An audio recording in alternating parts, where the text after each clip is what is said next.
사도신경으로 우리 신앙을 고백하겠습니다.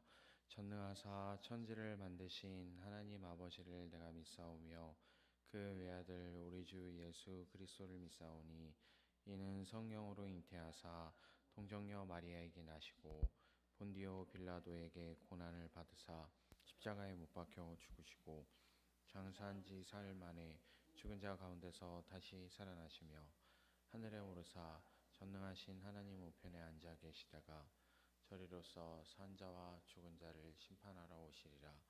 성령을 믿사오며 거룩한 공예와 성도가 서로 교통하는 것과 죄를 사하여 주시는 것과 몸이 다시 사는 것과 영원히 사는 것을 믿사옵나이다. 아멘. 함께 부르실 찬송 569장입니다.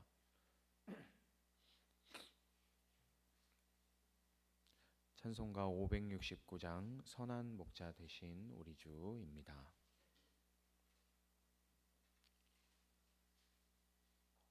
찬송 569장 함께 찬양하겠습니다.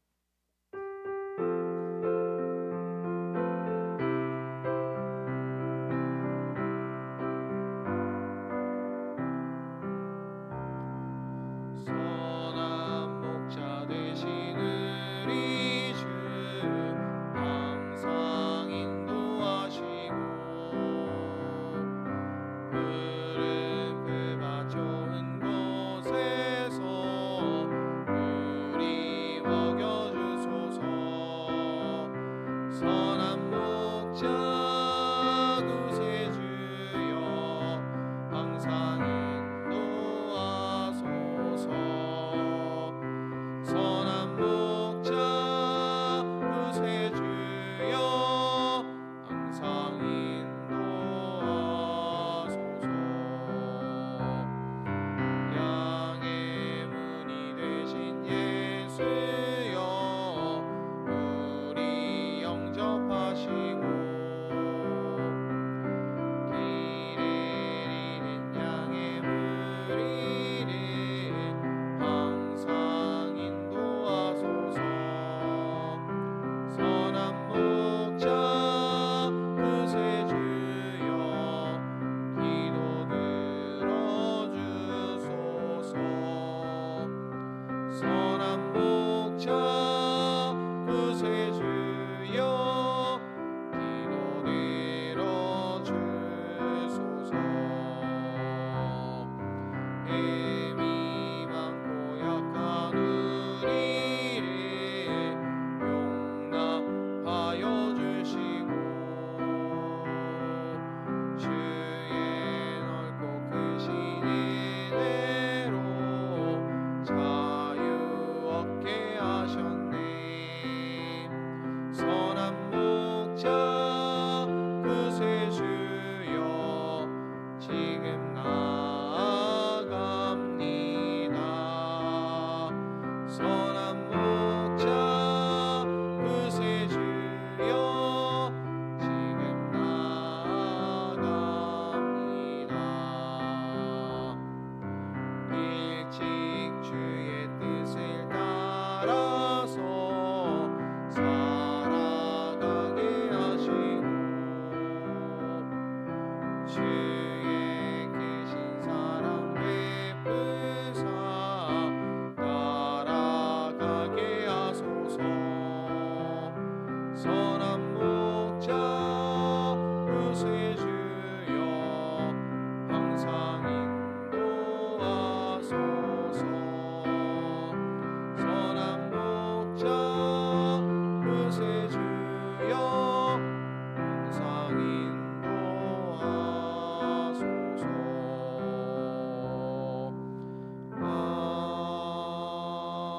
아멘. 함께 말씀 보도록 하겠습니다. 오늘 우리에게 주시는 하나님의 말씀은 구약 성경 사무엘기하 24장 23절부터 25절까지 말씀입니다. 사무엘기하 24장 23절부터 25절까지의 말씀 한 목소리로 함께 읽겠습니다. 임금님, 아라오나가 이 모든 것을 임금님께 바칩니다. 그리고 아라우나는 또 왕에게 이와 같이 말하였다. 주 임금님의 하나님이 임금님의 재물을 기쁜 마음으로 받아주시기를 바랍니다. 그러나 왕은 아라우나에게 말하였다. 그렇게 해서는 안 돼요. 내가 꼭 값을 지불하고서 사겠소.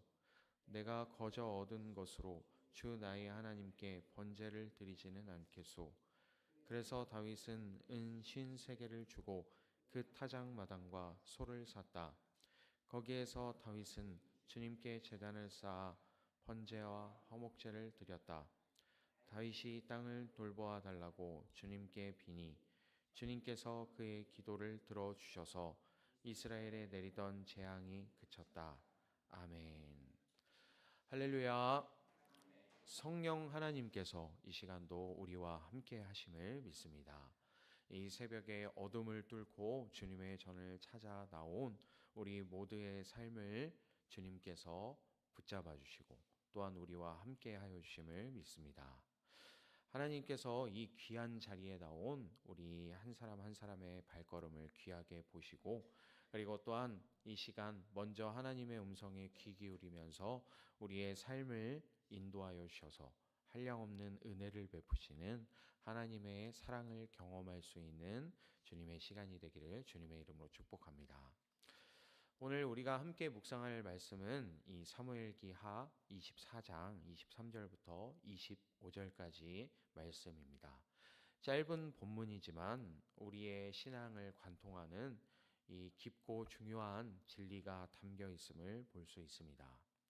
특별히 하나님께 예배드리고 또 헌신하는 것이 무엇인지 그리고 그 본질적인 의미가 무엇인지를 함께 오늘 말씀을 통해서 생각해 보고자 합니다. 오늘 말씀을 보면 다윗이 교만한 마음으로 이 사무엘기하 24장의 말씀에 이 인구 조사를 명령했던 것을 우리가 볼 수 있습니다. 하나님을 의지하기보단 이 현재 자신이 갖고 있는 것, 현재의 위치를 확인하면서 또 자신의 군사력을 과시하려는 인간적인 욕심 또한 있었던 이 다윗의 마음이었던 것을 우리가 이 말씀을 통해서 볼 수 있습니다. 그 결과로 이스라엘에 무서운 전염병이 돌게 되었고 그리고 무려 7만 명이나 목숨을 잃게 되는 비극적인 일이 벌어지게 되었습니다. 그 참혹한 재앙의 한 가운데서 다윗은 엎드려 부르짖게 됩니다. 죄를 지은 것이 저입니다. 그런데 이 백성들이 무슨 잘못을 했습니까? 라고 이렇게 처절하게 회개 기도를 한 후에 하나님의 이 선지자 갓을 통해서 여부스 사람 아라우나의 타작마당에 제단을 쌓으라고 그렇게 명령합니다. 여기까지가 이제 우리가 방금 읽은 이 말씀의 앞부분의 이야기입니다. 이 아라우나는 그래서 오늘 우리가 23절부터 말씀을 함께 보았는데 아라우나는 다윗 왕이 찾아오는 것을 보고 23절 말씀을 보면 엎드려 영접하는 것을 볼 수 있습니다. 그리고 왕에게 모든 것을 거저 드리겠습니다라고 이렇게 이야기하는 것을 볼 수 있죠. 타작마당도 번제에 쓸 소도 그리고 땔감으로 쓸 모든 농기구도 전부 드리겠다면서 이야기합니다. 임금님 아라우나가 이 모든 것을 임금님께 바칩니다. 주 임금님의 하나님이 임금님의 재물을 기쁜 마음으로 받아주시기를 바랍니다. 라고 이렇게 진심을 담아서 이야기하는 것을 볼 수 있습니다. 왕이 하나님께 제사를 드리러 이렇게 오셨는데 자신이 가진 것을 아끼지 않고 다 내어드리겠다는 이 아름다운 헌신을 약속하는 그런 이 이야기인 것을 볼 수 있죠. 인간적으로 보면 완벽한 제안이고 또 이 상황을 보더라도 다윗이 거절할 이유도 없어 보였습니다. 왜냐하면 이것 자체가 뭐 불의한 제물이 아니었던 것이죠. 이 성도의 헌신으로 말미암아서 이 예배를 드리겠다라는 어찌 보면 좀 당연해 보일 수 있는 그런 일이었기 때문입니다. 그런데 24절 말씀을 보면 다윗이 놀라운 고백을 하는 것을 볼 수 있습니다. 24절 말씀 우리 다시 한번 읽어보도록 하겠습니다. 그러나 왕은 아라우나에게 말하였다. 그렇게 해서는 안 돼요. 내가 꼭 값을 지불하고서 사겠소. 내가 거저 얻은 것으로 주 나의 하나님께 번제를 드리지는 않겠소. 그래서 다윗은 은 53개를 주고 그 타작마당과 소를 샀다. 아멘. 네, 깊은 울림을 주는 한 마디입니다. 다윗에게 이 하나님께 드리는 예배와 헌신은 자신에게 아무런 희생이 없는 것이어서는 안 된다라는 이런 고백을 하고 있는 것을 볼 수 있죠. 물론 이 지금 얻게 된 그 재물들이 아무리 합법적이고 또 상대방의 좋은 의도에서 나온 것이라고 할지라도 내가 아무것도 내어놓지 않고 드리는 예배는 진정한 예배가 아니다라는 것을 다윗은 알고 있었던 것입니다. 창세기 22장의 아브라함의 이 예배도 마찬가지였죠. 하나님께서 이삭을 바치라고 명하셨을 때 아브라함은 자신에게 가장 소중한 것을 아낌없이 내어 드리는 것을 볼 수 있습니다. 그것은 단순한 재물이 아니라 아브라함의 전 존재를 담은 헌신이었던 것이죠. 그리고 요한복음 12장에도 보면 마리아가 예수님께 향유 옥합을 깨트리는 장면이 나오는데 300데나리온이나 되는 그런 값어치, 이 노동자의 1년치 품삯에 해당되는 엄청난 가치의 그 향유 옥합이었는데 마리아는 예수님을 향한 사랑을 아낌없이 표현하기 위하여서 기꺼이 자신의 가장 귀한 것을 깨뜨려 드리는 그 희생을 보였던 것을 볼 수 있습니다. 또한 로마서 12장 1절에서 바울은 이렇게 권면합니다. 형제자매 여러분, 그러므로 나는 하나님의 자비하심을 힘입어 여러분에게 권합니다. 여러분의 몸을 하나님께서 기뻐하실 거룩한 산 제물로 드리십시오. 이것이 여러분이 드릴 합당한 예배입니다. 라고 이렇게 권면하는 것을 우리가 볼 수 있습니다. 그러나 여기서 또한 우리가 조심해야 될 것이 있죠. 무엇이냐면 그 헌신에 있어서 양이 많고 적음이 중요하지는 않다라는 것입니다. 금액이 크고 작음을 하나님께서 따지시는 것이 아니라 예수님께서 이 성전에서 2렙돈을 드리던 가난한 과부를 보면서 이 가난한 과부가 모든 사람보다 더 많이 넣었다라고 칭찬하신 말씀을 우리는 기억해야 합니다. 그 안에 담긴 믿음과 사랑의 마음을 하나님께서 보고 계신다라는 것이죠.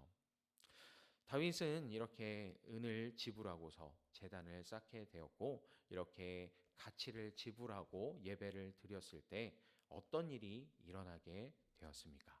네, 25절 말씀을 보면 거기에서 다윗은 주님께 제단을 쌓아 번제와 화목제를 드렸다. 다윗이 땅을 돌보아 달라고 주님께 비니 주님께서 그의 기도를 들어주셔서 이스라엘에 내리던 재앙이 그쳤다라고 이렇게 이야기하는 것을 볼 수 있습니다. 다윗이 희생의 대가를 지불하고 진실한 믿음으로 예배를 드렸을 때 하나님께서 그 제사를 기쁘게 받으시고 이스라엘에 내리던 이 무서운 재앙이 그치게 된 것을 말씀을 통해서 볼 수 있습니다. 또 더욱더 놀라운 사실은 지금 이 이야기하고 있는 아라우나의 타작마당이 역대하 3장 1절의 말씀을 보면 솔로몬이 하나님의 성전을 건축한 장소가 바로 이 아라우나의 타작마당이었던 것을 볼 수 있습니다. 다윗이 눈물로 회개하며 값을 지불하고 샀던 그 회복의 장소가 대대로 이스라엘 백성들이 하나님을 만나는 거룩한 성전의 터가 됐다라는 것입니다. 거저 얻은 것으로는 드리지 않겠다라는 이 다윗의 고백이 오늘날 나의 고백이 되기를 소망합니다. 어떤 이들에게는 이 새벽에 잠을 포기하고 나오는 것이 바로 값을 치르는 예배일 것입니다. 또 어떤 이들에게는 용서하기 어려운 사람을 주님의 이름으로 용서하려고 하는 것이 그 값을 치르는 제단 쌓기일 수 있습니다. 또 어떤 이들에게는 빠듯한 형편 속에서 믿음으로 감사의 예물을 드리는 것이 그러한 제단 쌓기가 될 수 있을 것입니다. 또 누군가에게는 바쁜 일상 속에서 시간을 내어서 말씀을 펴고 주님을 만나는 시간을 갖는 것이 그러한 제단 쌓기일 수 있습니다.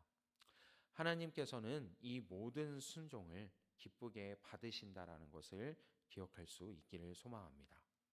그리고 그 제단에서 우리의 가정과 인생을 향한 이 어둠을 거두어 가시고 은혜의 길을 열어 가시는 줄로 믿습니다. 오늘 이 새벽에 이 다윗의 고백을 우리의 마음속으로 함께 따라해 볼 수 있었으면 좋겠습니다.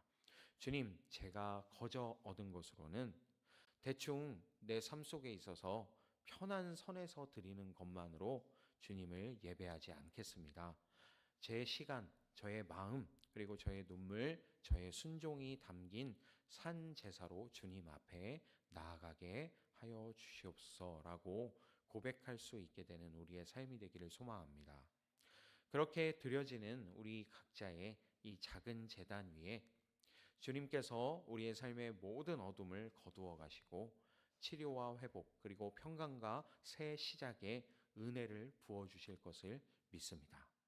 그리고 여기에 있어서 우리가 기억해야 할 더욱더 중요한 사실은 우리가 이렇게 하나님 앞에 드리는 헌신이 결코 큰 것이 아니라는 것입니다. 하나님께서 우리에게 더 크고 귀한 것을 주셨고 거기에 대한 감사와 기쁨으로 우리가 반응하며 우리가 드리는 예물이 또 마땅히 드려야 할 것이기도 하고 그리고 하나님께서 내게 베풀어 주신 은혜에 비하면 정말 보잘것없이 작은 것이라는 이 사실을 또한 우리가 기억하면서 하나님께서 오늘 내게 베풀어 주신 은혜 정말 끊임없는 그 사랑 십자가를 통해서 나타난 하나님의 그 사랑과 이 보혈의 은혜가 여전히 내 삶 가운데 오늘도 허락되어진다라는 것을 기억하면서 우리의 삶의 일부를 하나님께 거룩하게 구별하여 드리면서 주님 앞에 헌신의 믿음으로 나아가게 되는 저와 여러분의 삶이 되기를 주님의 이름으로 축복합니다. 잠시 기도하겠습니다. 자비로우신 하나님 아버지, 다윗의 죄악으로 시작된 재앙 한가운데서도 다윗을 버리지 않으시고 제단 쌓을 자리를 보여주시고 그 제사를 받아주시며 재앙을 거두어 가신 하나님을 찬양합니다.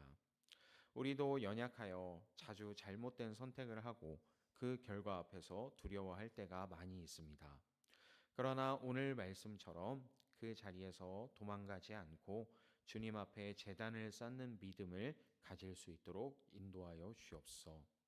우리가 하나님께로부터 값없이 받은 구원의 은혜를 기억하면서 이제는 내가 기꺼이 하나님 앞에 시간을 드리고 마음을 드리고 순종을 드리는 이 다윗의 고백처럼 거저 얻은 것으로는 드리지 않겠습니다 라고 믿음을 고백하는 진정한 예배자가 될 수 있도록 인도하여 주옵소서. 그래서 오늘 이 새벽에 드려지는 우리의 작은 헌신과 기도를 하나님 기쁘게 받아주시고 우리의 가정과 교회와 이 땅 위에 임하였던 이 어둠이 그리고 그 재앙의 사슬이 끊어지고 회복과 평안과 새 출발의 은혜를 경험할 수 있도록 우리의 삶을 인도하여 주옵소서. 우리의 삶을 주님께 맡겨드립니다. 감사합니다. 우리 주 예수 그리스도의 이름으로 기도합니다. 아멘. 하늘에 계신 우리 아버지여, 이름이 거룩히 여김을 받으시오며 나라에 임하옵시며 뜻이 하늘에서 이룬 것 같이 땅에서도 이루어지이다. 오늘날 우리에게 일용할 양식을 주옵시고 우리가 우리에게 죄 지은 자를 사하여 준 것 같이 우리 죄를 사하여 주옵시고 우리를 시험에 들게 하지 마옵시고 다만 악에서 구하옵소서. 대개 나라와 권세와 영광이 아버지께 영원히 있사옵나이다. 아멘.